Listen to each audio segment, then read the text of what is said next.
சாய்பாபானாலே பார்த்தீங்கன்னா அப்பேற்பட்ட ஒரு ஆற்றல், கொடுக்கும் தன்மை, அன்பு, உயர்ந்த நிலைக்கு சாதாரண மனிதனை கொண்டு போகக்கூடிய சக்தி.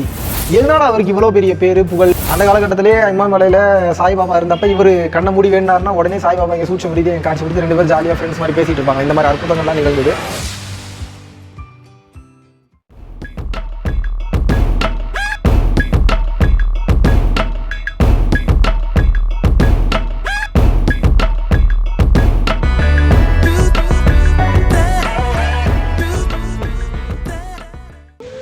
குருவே சரணம், ஞான குருவே சரணம். இந்த நேரத்தில் உங்களுக்கு நான் ரொம்ப நன்றி சொல்லிக்கிறேன் பிரதர். ஏன்னா உங்களோட வார்த்தை அது வெறும் வார்த்தை இல்லை, சக்தி மிகுந்த வார்த்தைன்னு தான் சொல்லணும். ஆணித்தரமான பேச்சு, வெட்ட வெளிச்சமாக நீங்கள் பேசுகிறது எனக்கு ரொம்ப பிடிச்சிருக்கு. ஏதாவது ஊஞ்சலில் உட்காந்துக்கிட்டு அப்படியே இந்த சித்தர் ஞான பாடல்கள் கேட்டுக்கிட்டு இருப்பேன். அப்படி கேட்டுக்கிட்டு இருக்கும்போது பர்பிள் கலராக நீளம் அந்த மாதிரியான ஒரு பாயிண்ட் ஆஃப் லைட்டு வந்துச்சு. எல்லாமே நொடி தான் வந்தது. அந்த நிகழ்த்தி காட்டி எனக்கு ஒரு விஷயத்தை உணர்த்திட்டு போனுச்சு பிரதர். அப்புறம் என்னை அறியாமல் நான் அழுகுறேன். பிறந்ததுலேருந்து இறப்பு வர உள்ள அந்த நாடக சக்கரத்தை ஒரு நொடியில் உணர்த்திட்டு போணுச்சு. அந்த அறிவை பார்த்து தான் பிரதர் நான் உண்மையாகவே பயந்துட்டேன். இந்த நேரத்தில் கண்ணீர் மல்கி உங்களுக்கு நான் நன்றி சொல்ல கடமைப்பட்டிருக்கேன் பிரதர்.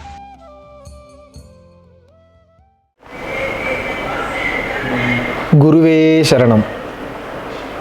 அனைவருக்கும் வணக்கம்.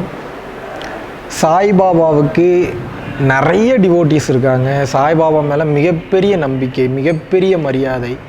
சாய்பாபானாலே பார்த்தீங்கன்னா அப்பேற்பட்ட ஒரு ஆற்றல், கொடுக்கும் தன்மை, அன்பு, யார் என்ன கேட்டாலும் கொடுக்கக்கூடிய விஷயம், பல பேரோட தலையெழுத்தையே மாற்று எழுதக்கூடிய ஆற்றல், உயர்ந்த நிலைக்கு சாதாரண மனிதனையும் கொண்டு போகக்கூடிய சக்தி, ஒரு சித்தி நிலைகளை ஈஸியாக ஒருத்தனை அடைய வைக்கக்கூடிய சக்தி. இப்போ சாய்பாபாவோட மிக நெருங்கிய நண்பர் பார்த்தீங்கன்னா நம்ம அந்த காலத்தில் இமயமலையிலேருந்து ட்ராவல் பண்ணி இங்கே சமாதி நிலை அடைந்த சத்யானந்த சுவாமிகள், இன்னொரு பேர் கோலிபி சுவாமிகள்னு அவருக்கு பேர். அவருடைய ஜீவசமாதி எங்கே இருக்குன்னு பார்த்தீங்கன்னா நம்மளோட அந்த கிண்டி ரயில்வே ஸ்டேஷன் பக்கத்தில் பார்த்தீங்கன்னா அவரோட சாய்பாபா கோயில் ஒன்று இருக்கும். அந்த சாய்பாபா கோயில் தான் பளிங்கல் இல்லாமல் கருங்கல்லில் செஞ்சுருப்பாங்க. அந்த சாய்பாபா சிலைக்கு பக்கத்தில் தான் சத்யானந்த சுவாமிகள் அல்லது கோலிபி சுவாமிகள் அவரோட ஜீவசமாதி இருக்குது. ரொம்ப சின்னதாக தான் இருக்கும், நல்ல ஆற்றல் மிகுந்த இடம். அவங்க 2 பேரும் நண்பர்களாக ஒன்றா இருந்தாங்க அந்த காலகட்டத்தில். இவருக்கு ஏன் கோலிபி சுவாமிகள் பேர் வந்ததுன்னா, கஷ்டத்தில் வரவங்களுக்குலாம் கோலிபி அள்ளி கொடுப்பாரு, ஃபுல்லாக தங்க காசாக மாறிடும். அந்த காலகட்டத்தில் ஹெல்ப் பண்ணிகிட்டு இருந்தார். அந்த காலகட்டத்திலே இமயமலையில் சாய்பாபா இருந்தப்போ இவர் கண்ணை மூடி வேண்டாருன்னா உடனே சாய்பாபா இங்கே சூட்சம் ரீதியாக காட்சி கொடுத்து 2 பேர் ஜாலியாக ஃப்ரெண்ட்ஸ் மாதிரி பேசிகிட்டு இருப்பாங்க. இந்த மாதிரி அற்புதங்கள்லாம் நிகழ்ந்தது. அவ்வளோ பெரிய ஒரு ஆற்றல் மிக்க மகான் யாருன்னு பார்த்தீங்கன்னா சாய்பாபா அவர்கள். எதனால அவருக்கு இவ்வளோ பெரிய பேர் புகழ்? நிறைய மகான்கள் இருந்தாங்க, நிறைய பேருக்கு ஹெல்ப் பண்ணாங்க. இருந்தாலும் ஏன் சாய்பாபாவோட பெயர் இவ்வளோ பெரிய புகழ் பெற்றது அப்படின்னா, கொடுக்கக்கூடிய தன்மைக்கு பேர் போனவர் அவர். இப்போது ஒருத்தருக்கு நம்ம ஒரு சாப்பாடு கொடுக்குறோம்னாவே எப்படிப்பட்ட ஒரு எண்ணங்கள் தோணுதுன்னா, அவங்களோட கர்ம வினையை நம்ம ஏற்றுக்கிறோமோ, யாரோ ஒருத்தவங்களுக்கு நம்ம ஹெல்ப் பண்ணுறோன்னா அவங்க கர்ம வினையை நம்ம ஏற்றுக்கிறோமோ, யாரோ ஒருத்தவங்களுக்கு மருத்துவ உதவி பண்ணுறோம்னா அவங்க கர்ம வினையை நம்ம ஏற்றுக்கிறோமோ அப்படின்னே நினச்சி பல சித்தர்கள், ஒரு சில மகான்கள், சித்த புருஷர்கள் இருந்திருக்காங்க. ஆனால் அந்த மகான் தன்மையில் இருந்தவர்கள் ஒரு சில பேர் தான்.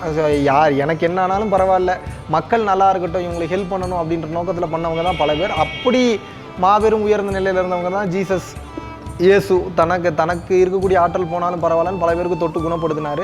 அந்த தன்மையில் வந்தவர் தான் பார்த்தீங்கன்னா ஷீரடி சாய்பாபா அவர்கள். கொடுக்கும் வள்ளல் தன்மை கொண்டவர், நினச்ச நேரத்தில் காட்சி கொடுப்பவர், ஏதோ ஒரு மூலியமாக நமக்கு தினமும் காட்சி கொடுத்துட்ருக்கிறவர், ஒரு அற்புதமான ஆற்றல் மிக்க மகான் தான் ஷீரடி சாய்பாபா. ஸோ அவர் இவ்வளோ பெரிய உயர்ந்த நிலைக்கு போனதுக்கு உண்டான காரணமே நம்ம அவர்கிட்ட கற்றுக்க வேண்டிய ஒரு விஷயம் இருக்குது. என்னென்னா, கொடுக்கறதுல பேர் போனவர். கொடுக்கறதுனா என்ன, எல்லாத்தையும் தூக்கி கொடுத்து பிச்சைக்காரனாயிருங்க அப்படி சொல்லலை. 100 ரூபா சம்பாதிக்கிறீங்கன்னா 10 ரூபாலேருந்து 20 ரூபா தாராளமாக கொடுக்கலாம், தப்பே கிடையாது. அந்த 1 ரூபாயை வச்சு வாழக்கூடிய குடும்பங்கள் எவ்வளோ இருக்குது, அந்த 5 ரூபா 10 ரூபாயை வச்சு வாழக்கூடிய குடும்பங்கள் எவ்வளோ இருக்குது. ஒரு தக்காளி சாதம் 5 ரூபா தான். ஒரு 4 தக்காளி சாதம் வாங்கினீங்கன்னா 20 ரூபா வருது அப்படின்னா ஒரு 4 பேர் சாப்பாடு வயிறார பசியார அந்த சாப்பாடு கொடுக்கலாம். இந்த தன்மையில், கொடுக்கும் தன்மையில் இருந்ததுனால தான் அவங்க மகான்கள் ஆனாங்க. சம்பாதிக்கும் போது சேர்த்து வைக்கிறதுக்கு எனக்கு எவ்வளோ நேரம் ஆகும், ஆனால் சேர்த்து வைக்க தோணலை. நாளையை பற்றின யோசனை இருக்கிறவனுக்கு சேர்த்து வைக்க தோணும். நாளையை பற்றின யோசனையே இல்லை. இன்றைக்கி இருக்கிறேன்னா சந்தோஷமாக இருக்குது, நாளைக்கு எனக்கு பொண்டாட்டி புள்ள குழந்தைங்க இருந்தால் சேர்த்து வைக்கணும், இதை பண்ணணும் அதை பண்ணணும்னு தோணும். அதை பற்றி எந்த கவலையும் இல்லை. இறைவன் இருக்கார், குருநாதர் இருக்கார், பார்த்துப்பார், சர்க்குருநாதர் இருக்கார்.